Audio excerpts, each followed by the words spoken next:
In Southern California, 2 schools have recently approved policies that require teachers to tell parents if their child identifies as transgender.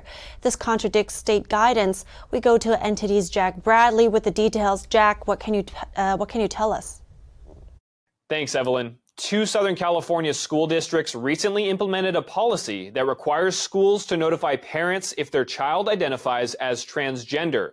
Chino Valley and most recently Murrieta Unified's new policies require their schools to notify parents if their child seeks to change their name, pronouns, or asks to play in sports or use bathrooms or changing rooms that do not match their sex. To dive into this, I spoke with Republican Assemblyman Bill Iseli. About a year ago, the California Department of Education, through a frequently asked questions section, put out some regulations that said schools should withhold gender transition plans from parents, that they should not tell the parents unless they get explicit consent from the minor, regardless of age. This regulation was put out under the superintendent, Tony Thurmond. It had no debate. There's no law that requires this. There's no court case. They totally just made it up, and they sent it out to school districts acting like it was legally required. So that's where all this really started. And doesn't this regulation or guidance rather violate parents' constitutional rights to have authority over their kids prior to have precedence over the schools? The Supreme Court has continuously ruled over the last 100 years that parents have a constitutional right to raise their children, that they are best positioned to decide what's in their best interest, not the state, not the government. And that's totally flipped with this policy.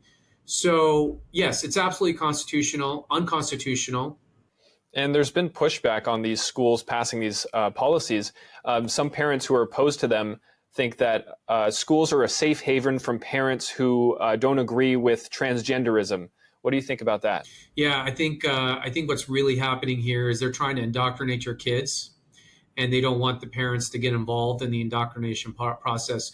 So what they're doing is they're setting it up on this transgender issue, but believe me, it's going to cover many other issues. But number one, what authority or power does the school have to withhold information from parents? Absolutely none. So regardless of the reason, you cannot do it. And I spoke to Chino Valley Unified School District Board President Sonia Shaw, who modeled her district's policy after Assembly Bill 1314, written by Assemblyman Iseli. There is a lot of things in Sacramento trying to divide the families, and it has to do with even the education. I feel like they're using education as a pathway, and we see our Department of Ed, we see the bills coming down. A lot of it has to do with the sexualization and the confusion towards our children. So with this, it kind of pushes back, and it shows Sacramento, we're not going to stand for what they are doing. So to me, it was putting safeguards in place because secrets should never be kept from the parent. Can you elaborate more on what the parents were saying to you in regards to this kind of policy? Absolutely. So the parents wanted transparency with a lot of things. Right now we have kids, it's really sad because we have kids that are saying they're fluid. They go from one gender to the next. And prior to the last, 4 or 5 years, it was always the school districts working alongside with the parents. I mean, if the kid gets a bump, we're calling the parents. If the kid, throws up at school, you're calling the parents. If the kid got a bad grade or has behavioral issues, you call the parents. I don't understand why something like this would be an exception. I think it's really sad that they're trying to make exceptions, and it just shows their narrative and their direction and their push and their agenda. Shaw says more school boards across California are considering implementing similar policies. Evelyn, back to you.